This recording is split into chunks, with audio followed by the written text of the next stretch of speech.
Hi guys, welcome to my YouTube channel Arif education Gyan में आपका स्वागत है। तभी आप जो देख रहे हैं ये डिस्प्ले पे, ये आपका जो डिस्प्ले पे दिख रहा है 2 कंप्रेसर, इसी का आज हम लोग चेंज करेंगे। ये न्यू कंप्रेसर है, तो ओल्ड कंप्रेसर का वीडियो बनाया हुआ है कैसे चेंज होगा और न्यू कैसे लगेगा, ओल्ड कैसे ओपन होगा। तो आप मेरे वीडियो में बने रहिए लास्ट तक, कैसे कैसे चेंज होता है, कैसे कैसे चेक करते हैं। तो सबसे पहले न्यू कंप्रेसर आया तो उसे चेक कर लेना ज़रूरी है कि नया जो कंप्रेसर आया है उसमें ऑयल है या नहीं। कार्टून वगैरह से पता चल जाता है कार्टून सही है कि नहीं, ऑयल उसमें जितना वेट रहता है मॉडल के हिसाब से उस वेट है कि नहीं। फिर मल्टीमीटर किलोमीटर के थ्रू आप चेक कर सकते हैं उसका रेजिस्टेंस, वो चीज़ सही है कि नहीं लगाने से पहले, क्योंकि लगाने के बाद फिर खोलना ओपन करना बहुत मुश्किल होता है। तो ये जो कंप्रेसर दिख रहा है ये 20 HP का है, तो 10 HP का 2 हो गया, 20 HP में दोनों कंप्रेसर ख़राब है एक ही आउटडोर का।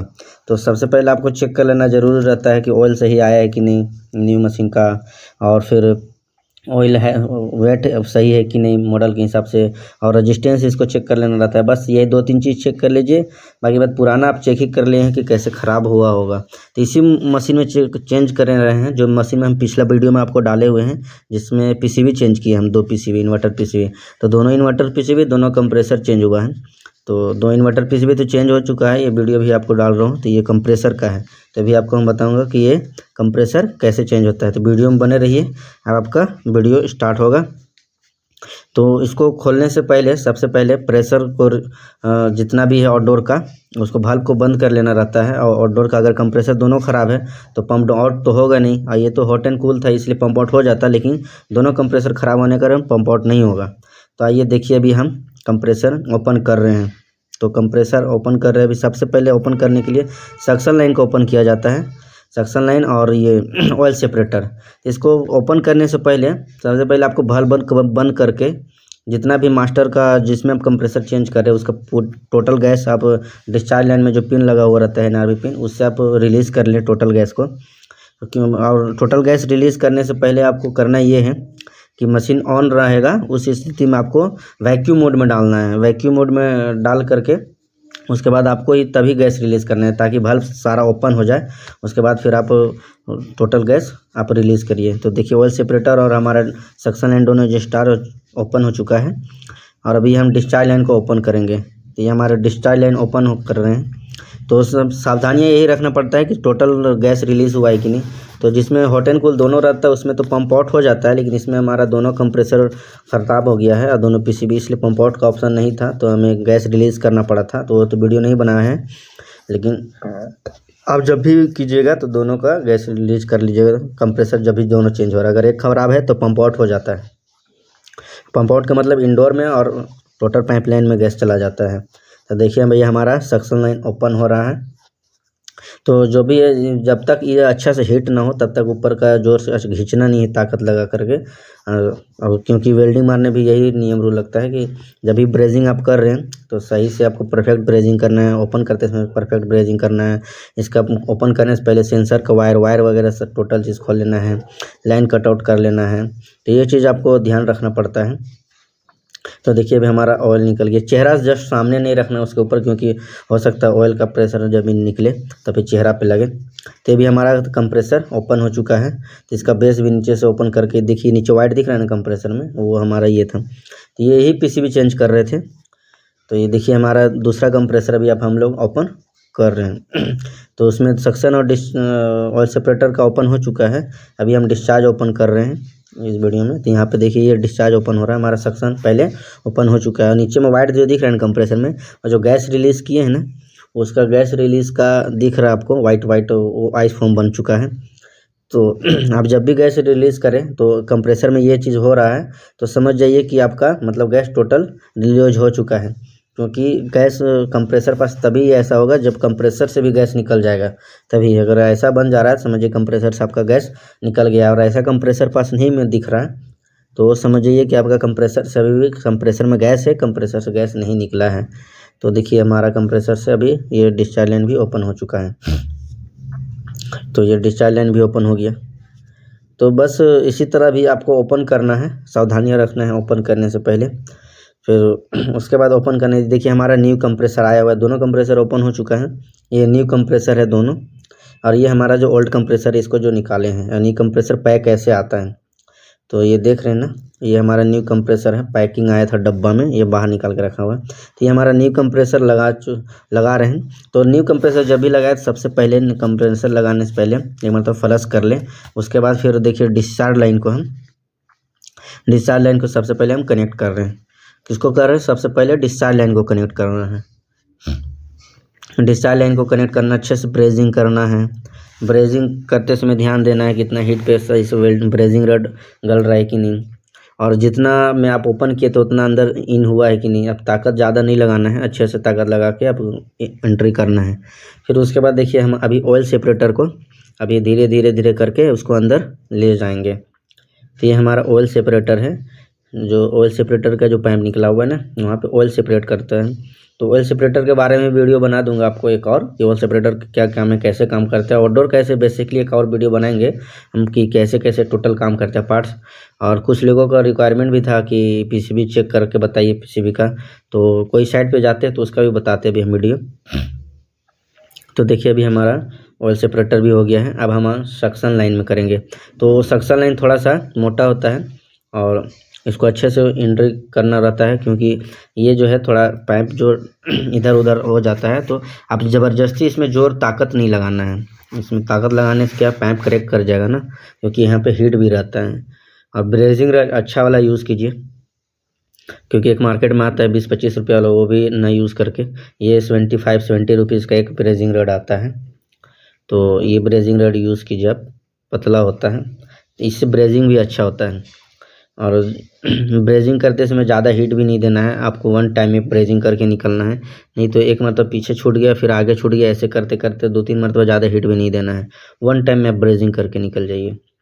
तो जैसे ही हमारे पास ब्रेजिंग हो रहा है, तो ब्रेजिंग करने के लिए आप देख रहे हैं कि कितना हीट में ब्रेजिंग किया जा रहा है। ज़्यादा हीट भी नहीं करना है ताकि पाइप छिद्र ना हो जाए। और वन टाइम में आपको जब भी याद रखिए, जब भी ब्रेजिंग करें वन टाइम में, ऐसा नहीं कि अभी वन ब्रेजिंग करके फिर देखे पीछे गैप रह गया फिर उसको हम सही कर रहे हैं, तो वो चीज़ सब सही नहीं रहता है। वन टाइम का जो ब्रेजिंग रहता है वो सही रहता है। तो ये हमारा ब्रेजिंग किनारे साइड कंडेंसर है, उसका भी ख्याल रखना है। अगल बगल में वायर है, सेंसर्स हैं, पीसीबी का ऊपर है, तो अच्छे से मतलब एक्सपीरियंस जो है वही लोग कर सकते हैं। तो ये जो मैं कर रहा हूँ ये एक्सपीरियंस के तौर पे कर रहे हैं। तो जब भी करें आप एक्सपीरियंस के तौर पे ही आप ब्रेजिंग करें, नहीं तो अनएक्सपीरियंस रहेंगे तो कंडेंसर में जो है बर्निंग हो सकते हैं। कंडेंसर का जो पाइप होता है वो बहुत कमज़ोर होता है, तो वो 3/8 का रहता है, तो पता चला वो भी लीकेज हो गया। तो जब भी आप करें तो ब्रेजिंग अच्छे से करें। तो देखिए भी हमारा सक्शन लाइन भी हो गया है और डिस्चार्ज लाइन भी हो चुका है और हमारा ऑयल सेपरेटर भी हो रहा है। तो अभी हम ये चेक करें लाइट कम करके कैसा है। तो देखिए हमारा दूसरा कंप्रेसर भी हम लगा रहे हैं। दूसरा कंप्रेसर लगाने के लिए ये जब अच्छे से हीट हो जाएगा पूरा, उसके बाद डिस्चार्ज लाइन का जो पाइप है उसको हम अंदर एंट्री करेंगे। तो अभी पहले हम इसको हीट कर रहे हैं। तो देखिए जब तक अच्छे से मेल्ट ना हो, क्योंकि ये हीट रहेगा तभी हमारा ब्रेजिंग रड अच्छे से मेल्ट होगा। तो इसको अभी थोड़ा सा ताकत नहीं लगाना है, हल्का सा इधर खिसका के, धक्का नहीं देना चक्के। तो जब गर्म होगा हल्का सा ताकत लगाइए तो खुद ब खुद चला जाएगा वो नीचे। तो इसको देखिए, ये हम इसको क्लोज कर रहे हैं, अंदर धीरे धीरे लगा रहे हैं। तो ये हमारा देखिए ये लग रहा है। तो मशीन में जब भी आप ऐसे चेंज कर रहे हैं, तो मैं आपको बता दूं कि पुराना मशीन जो होता है, पुराना कंप्रेसर, उसको खोल करके दोनों को ऐसे चेक भी करना रहता है कि दोनों का कंप्रेसर का ऑयल का कलर कैसा है, ऑयल जो ओपन हुआ है ऑयल बराबर है कि नहीं। उसका ऑयल तो इंडोर में नहीं चला गया, उसके कारण ख़राब हुआ है। तो कंप्रेसर ख़राब किस कारण से हुआ है उसको ओपन करके भी बाहर चेक किया जाता है कि ऑयल कितना है उसमें और कितना हमारे पास मॉडल के हिसाब से ऑयल होना चाहिए था, और ऑयल हमारे पास जो है किस कलर में है, तो किस कंडीशंस में ख़राब हुआ है। हो सकता है बाइंडिंग शॉर्ट हो, बाइंडिंग शॉर्ट में ऑयल का कलर चेंज हो जाता है, क्योंकि मोटर का शंट जो जल जाता है इलेक्ट्रिक, तो उसमें हमारा मोटर का जलने के कारण ऑयल जो है वो कलर चेंज हो जाता है। तो उस समय में कलर जो है वो चेक कर लें, फिर ऑयल का मात्रा चेक कर लें मॉडल के अनुसार है कि नहीं। तो वो चीज़ चेक करना बहुत ही ज़रूरी रहता है, क्योंकि कंप्रेसर चेंज कर देना बड़ी बात नहीं है। कंप्रेसर चेंज करने के बाद पता चला आज कंप्रेसर चेंज हुआ, ऑयल उसका इंडोर में जा रहा था, ऑयल सेपरेटर ख़राब था, ऑयल सेपरेटर ख़राब था, ऑयल सेपरेटर के नीचे फ़िल्टर लगा हुआ वो ख़राब था, ऑयल वापस आ ही नहीं रहा था कंप्रेसर में। और कंप्रेसर हम न्यू लगा दिए, फिर कंप्रेसर 1 महीना में चल जाएगा। तो कंप्रेसर जलने से दोबारा बचाना है, मेहनत से बचना है। तो कंप्रेसर को ओपन करके उसका वेट कीजिए कि उस जो मॉडल के हिसाब से ऑयल रहता है वो ऑयल है कि नहीं, ऑयल का कलर कैसा है। नहीं तो फिर आपको फिर 1 महीना में चेंज करना होगा कंप्रेसर। हो सकता है 1 महीना क्या 5 दिन 10 दिन में भी ख़राब हो जाए, क्योंकि ऑयल सेपरेटर अगर ख़राब हो, ऑयल सेपरेटर का फ़िल्टर ख़राब हो, या फिर वहाँ पे जो बल्ब सोलेनॉइड बल्ब रहते हैं वो ख़राब हो, तो ऑयल रिटर्न वापस नहीं आते हैं। तो ऑयल रिटर्न वापस नहीं आने के कारण सारा इंडोर में जा रहा हो, या फिर इनको इंडोर बंद हो, ऑफ हो हमेशा के लिए, तो सारा इंडोर का ऑयल उसमें चला जाता है। तो वो सब चीज़ बहुत ध्यान रखना पड़ता है कंप्रेसर चेंज करने के मामले में। कंप्रेसर चेंज करने कोई बड़ी बात नहीं है। कंप्रेसर कोई भी चेक करेगा, रेजिस्टेंस चेक कर लिया, पीसीबी से आउटपुट ये कन्वर्ट करके देख लिया, तो कंप्रेसर ख़राब है कि नहीं वो पता चल ही जाता है। तो कंप्रेसर चेंज करना बड़ी बात नहीं है। तो कंप्रेसर चेंज करने से पहले, कंप्रेसर चेंज करने के बाद क्या क्या सावधानियां रखना है, तो आपको हम इस वीडियो में बता ही दिए कि ओल्ड कंप्रेसर में क्या क्या चेक करना है और न्यू कंप्रेसर में क्या क्या चेक करना है। अगर रेजिस्टेंस का है तो फिर कोई इशू नहीं है, उसमें आप ऑयल का कलर ख़राब भी रहेगा तो कोई इशू नहीं, क्योंकि उसमें ब्लैक हो ही जाता है। और बाकी बात आप ऑयल का मात्रा चेक कर लें। फिर न्यू में तो आपको चेक करना ही चेक करना है। तो फिर अगर ऑयल नहीं आ रहा है, ऑयल कम निकलता है, तो आप ऑयल सेपरेटर को भी चेक करें, ऑयल सेपरेटर भी चेंज कर देखें। सोलेनॉइड बल्ब भी चेक कीजिए, सोलेनॉइड बल्ब 220 से चलता है, उसमें डायरेक्ट 220 वोल्टेज दीजिए, उसको चेक कीजिए। फिर आपका नीचे फ़िल्टर रहता है, उसको फ़िल्टर काट को देखिए कि फ़िल्टर से पास हो रहा है कि नहीं, ऑयल पास हो रहा है कि नहीं। तो वो सबसे चेक करने का रहता है।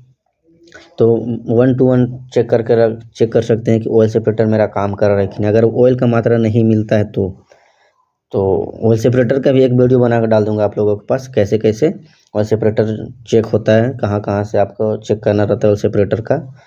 तो देखिए, बस ये चीज़ बताते बताते मेरा दोनों कंप्रेसर का लगभग हो ही चुका है। ये सक्शन लाइन का था, हो रहा है, और ये ऑयल सेपरेटर भी हो चुका है। यहाँ पे जो पतला वाला पाइप जो दिख रहा है ना बीच में, वही ऑयल सेपरेटर का है, और जो ऊपर उधर है तो वो सक्शन लाइन का है।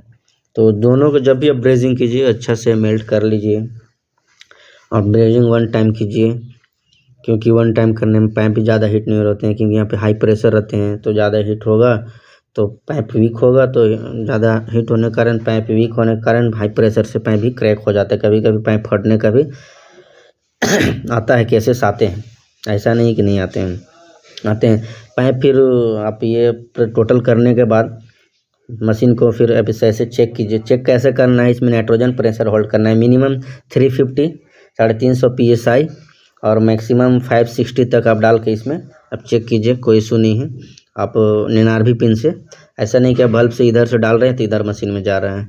उसके बाद फिर अब चेक करने के बाद फिर आप मैक्रोन गैस से आप पूरा वैक्यूम सेट लगाइए।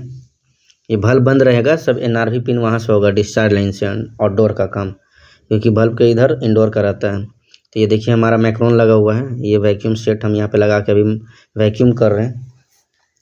थैंक यू मेरे वीडियो देखने के लिए।